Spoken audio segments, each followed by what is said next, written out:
ये कहानी शुरू होती है एक खूबसूरत लड़की जे से, जो जा रही है अपने नए स्कूल के पहले दिन। बाहर से देखने पर वो बहुत क्यूट और मासूम लगती है, लेकिन असल में इतनी सीधी भी नहीं है। पिछली स्कूल से उसका ट्रांसफर इसलिए हुआ क्योंकि वहाँ उसने बहुत सारे प्रॉब्लम्स क्रिएट किए थे, लेकिन इस बार उसने खुद से वादा किया है कि अब बिल्कुल शांत रहेगी, किसी से पंगा नहीं लेगी और बस पढ़ाई करके अच्छे से ग्रेजुएट होगी। वो खुश भी है क्योंकि ये स्कूल बड़ा और फेमस है, तो उसने डिसाइड किया है कि इस बार पूरी मेहनत करेगी। लेकिन जैसे ही वो एंट्री करती है, उसे महसूस होता है कि यहाँ सारे स्टूडेंट्स अमीर हैं और तो और हर कोई अपने बॉयफ्रेंड या गर्लफ्रेंड के साथ घूम रहा है। लेकिन जैसे ही जे अंदर कदम रखती है, गलती से वो एक स्टूडेंट से टकरा जाती है और तुरंत माफी भी मांगती है, लेकिन लड़का जवाब तक नहीं देता, बस घूर कर चला जाता है। जे गुस्सा तो होती है, लेकिन खुद को याद दिलाती है कि मैंने वादा किया है, अब कोई प्रॉब्लम नहीं। इसके बाद वो स्टूडेंट अफेयर्स ऑफिस में जाकर अपना कार्ड दिखाती है और पूछती है उसका क्लासरूम कहाँ है। वहाँ के लोग उसे बहुत रूखा बिहेव करते हैं और मुश्किल से बताते हैं कि उसे किस क्लास में जाना है।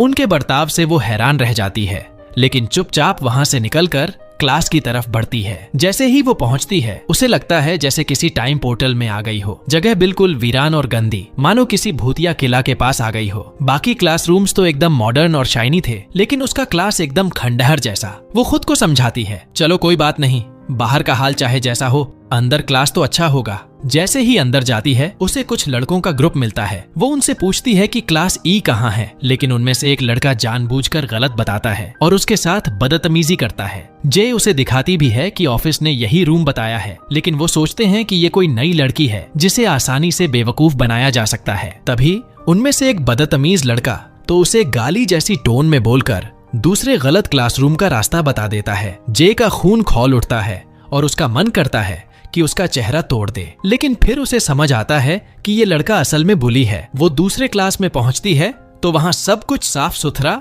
और डिसिप्लिन वाला माहौल होता है। स्टूडेंट्स अच्छे से तैयार, एकदम टॉपर वाली वाइब। लेकिन जैसे ही सब उसकी तरफ देखते हैं, वो हैरान रह जाती है। क्लास की लीडर आकर उसका नाम पूछती है और कार्ड देखकर कहती है कि ये क्लास उसका नहीं है, बल्कि उसे वही पुराना गंदा क्लास दिया गया है। अब जे समझ जाती है कि उस बदतमीज ने उसके साथ झूठ बोला। गुस्से में वो वापस जाती है और उससे लड़ने का सोचती है, लेकिन जैसे ही क्लास में एंट्री करती है, वो शॉक्ड रह जाती है। क्लास में सारे लड़के ही लड़के हैं, एक भी लड़की नहीं। जे गुस्से में कहती है, यार मुझे यहाँ अकेली लड़की क्यों बनाया है, लेकिन फिर खुद को संभालती है और सोचना शुरू करती है, कोई बात नहीं, मैं अकेली हूँ पर 100 लड़कों के बराबर हूँ। टीचर उसे क्लास में इंट्रोड्यूस करता है, लेकिन लड़के उसका मजाक उड़ाने लगते हैं। तभी सामने आता है वही लड़का जिसने पहले धोखा दिया था। उसका नाम है कैफर। वो न सिर्फ क्लास का लीडर है, बल्कि सबसे बड़ा बुली भी। वो जे को देखकर हंसता है और कहता है कि इस क्लास में उसे जीना मुश्किल होगा। जे अंदर से गुस्से में जल रही है, लेकिन बाहर से कुछ नहीं दिखाती। जब बैठने की बारी आती है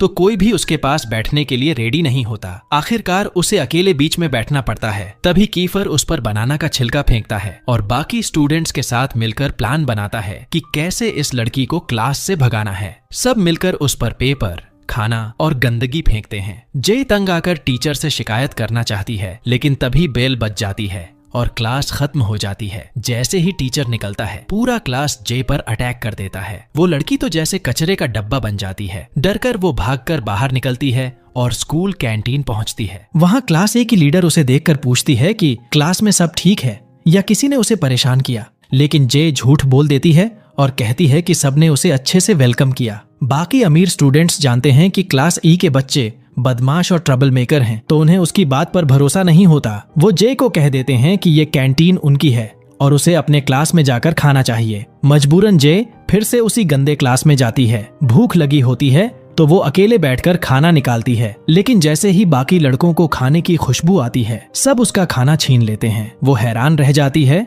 कि इन लोगों ने तो उसके खाने का एक टुकड़ा भी नहीं छोड़ा। उसी वक्त एक नया स्टूडेंट एंट्री करता है। उसका नाम है फेलिक्स। फेलिक्स उससे बात करता है और साफ नजर आता है कि वो बाकियों जैसा बदतमीज नहीं, बल्कि अच्छा और सेंसिबल इंसान है। वो जे से अपने क्लासमेट्स के बिहेवियर के लिए माफी मांगता है और समझाता है कि क्लास ई के स्टूडेंट्स को कैंटीन में एंट्री ही नहीं है, इसलिए वो हमेशा भूखे रहते हैं। फिर फेलिक्स उसे एडवाइस देता है, कभी भी किसी पर भरोसा मत करना और अपना खाना सामने मत निकालना, वरना सब छीन लेंगे। जे उसे थैंक्स कहती है, लेकिन जैसे ही बेवकूफी में बैग से खाना निकालती है, फेलिक्स खुद वो खाना उठा लेता है और कहता है, अरे मैं अभी बोला था ना, किसी पर भरोसा मत करना, तुझे समझ में कुछ आता भी है। जे गुस्से से जल जाती है और डिसाइड करती है कि इन पागलों से कोई मतलब नहीं रखना। बाद में जब क्लास शुरू होती है तो एक लेडी टीचर आती है, लेकिन क्लास की हालत देखकर चौंक जाती है। पूरा रूम कचरे से भरा हुआ। वो साफ कहती है, जब तक ये साफ नहीं होगा मैं क्लास नहीं लूंगी, और अगर साफ नहीं किया तो सबको फेल कर दूंगी। ये सुनकर जे खुश हो जाती है, क्योंकि वैसे भी उसे क्लास का गंदा हाल पसंद नहीं था। वो तुरंत सफाई के सामान उठाकर स्टूडेंट्स से मदद मांगती है और सब कहते हैं, हाँ हाँ बिल्कुल अभी करते हैं। लेकिन अगले ही पल वो दरवाजा बंद करके उसे अंदर अकेला छोड़ देते हैं। जे अंदर से पागल हो जाती है,